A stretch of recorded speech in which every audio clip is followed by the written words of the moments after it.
Oke, assalamualaikum warahmatullahi wabarakatuh. Kembali lagi di channel saya, tepatnya di Langit Merpati. Oke teman-teman, mungkin di video kali ini saya akan membahas atau menjelaskan apa sih perbedaan antara giringan A dan giringan B terkait di seputar merpati ya teman-teman. Karena saya yakin untuk teman-teman yang baru bergabung di hobi merpati atau mulai menyukai merpati pasti agak sedikit bingung, karena dalam istilah dunia merpati itu ada istilah giringan A dan giringan B ya teman-teman. Tapi di sini saya sebelum menjelaskan terlebih dahulu apa perbedaan antara giringan A dan giringan B, di sini saya akan menjelaskan dasarnya dulu ya teman-teman. Jadi teman-teman yang baru terjun ke dunia merpati atau hobi merpati, hal dasar yang harus teman-teman ketahui dulu, apa sih itu proses giringan merpati. Jadi seperti ini teman-teman. Proses giringan merpati ini sebenarnya adalah proses siklus alami merpati, di mana si merpati ini mengalami proses dari masa penjodohan sampai masuk ke siklus birahi, sampai mengandung telur dan masuk ke masa bertelur sampai proses ke pencabutan telur. Nah, kalau di burung-burung lomba atau burung-burung yang untuk pelatihan untuk bisa mengikuti lomba, itu pasti siklus ini selalu dipakai teman-teman. Intinya sudah seperti schedule lagi. Dan saya langsung saja teman-teman. Proses giring itu adalah proses di mana si burung betina ini sedang mengalami proses mengandung telur teman-teman. Kenapa? Karena dari saat si betina ini mengandung telur, nah si jantannya ini pasti otomatis akan lebih agresif, lebih sensitif. Jadi dia kondisinya akan selalu mengikuti betinanya terus. Jadi wajar kalau ketika masa giring, ini kan saya contohkan seperti ini teman-teman. Nah, ketika si burung sedang mengalami masa giring, itu sudah pasti si jantannya ini bakal selalu mengikuti ceweknya ini teman-teman. Nah, seperti ini. Ini sebenarnya di kandang ada 4 pasang yang saya buat, cuman saya taruh di bawah. Nah, ini adalah fase atau kondisi burung sedang mengalami masa giring teman-teman. Bisa dilihat tuh. Ya, kalau kita ibaratkan manusia mungkin lagi masa cemburu lah teman-teman. Nah, lagi benar-benar cemburu banget nih tuh. Tuh ya teman-teman. Nah, kondisi ini adalah kondisi di mana si burung sedang mengalami masa giring. Jadi buat teman-teman yang baru terjun ke hobi merpati, ini adalah hal dasar yang harus bisa diketahui ketika burung kondisi giring atau tidaknya. Karena kalaupun teman-teman pengen ngelatih burung merpati ya, tapi kalau kondisinya tidak giring seperti ini, itu percuma saja teman-teman. Burung tidak bisa dilatih, artinya burung nggak bisa digeber atau dikelepek, dan si jantan juga nggak bakalan ngikut betinanya teman-teman, kecuali kondisinya harus seperti ini dulu, harus giring dulu. Nah, oke, yang kita masukin lagi dulu teman-teman.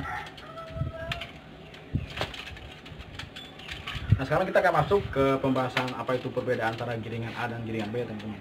Sebenarnya untuk giringan A dan giringan B, kita ibaratkan seperti dalam satu bulan itu kan ada 4 minggu ya. Mungkin kita anggap aja lah giringan itu seperti mingguan. Jadi untuk giringan A dan giringan B itu sama seperti dengan minggu A dan minggu B. Jadi kita ibaratkan dalam satu bulan itu kan ada 4 minggu ya teman-teman. Nah, jika yang pertama itu minggu A, pasti yang minggu kedua itu bakal minggu B. Dan minggu yang ketiga itu pasti bakal minggu A lagi. Dan yang keempat itu pasti minggu B. Jadi kalau diibaratkan susunannya seperti ini teman-teman.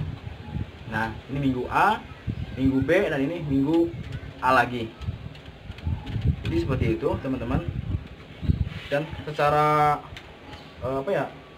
perbedaannya, kalau untuk giringan A atau minggu A, itu adalah waktu atau schedule di mana waktu ini dipakai khusus untuk burung-burung yang sudah mapan, di mana burung-burung yang sudah jadi. Jadi intinya burung yang sudah jadi ini burung yang memang karakternya sudah kuat, fisiknya sudah jadi, yang burung-burung yang benar ibaratnya sudah seperti senior lah. Jadi burung-burung yang memang layak lomba. Nah, begitupun dengan minggu B, itu sebenarnya secara giringan sama saja teman-teman.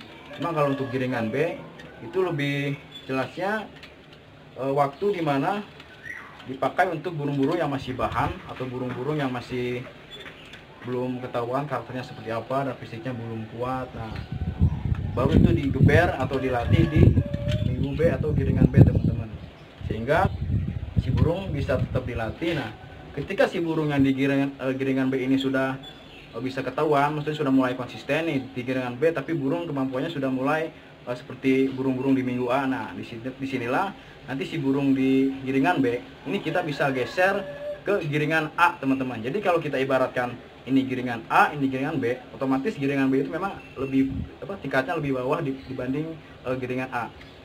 Tapi kalau kemampuan si burung yang di minggu B emang sudah setara dengan minggu A atau giringan A, nah baru settingannya kita geser ke minggu atau giringan A, teman-teman. Nah, mungkin penjelasannya seperti itu. Dan cara nyetingnya seperti apa? Nah, kalau cara nyetingnya itu berarti kita harus tahu schedule cara pencabutan telur, teman-teman. Mungkin itu akan saya buat di video selanjutnya, termasuk bagaimana cara proses pencabutan telur sampai dari burung yang tidak giring sampai masuk ke proses giring. Mungkin tadi selanjutnya saya akan buat video itu.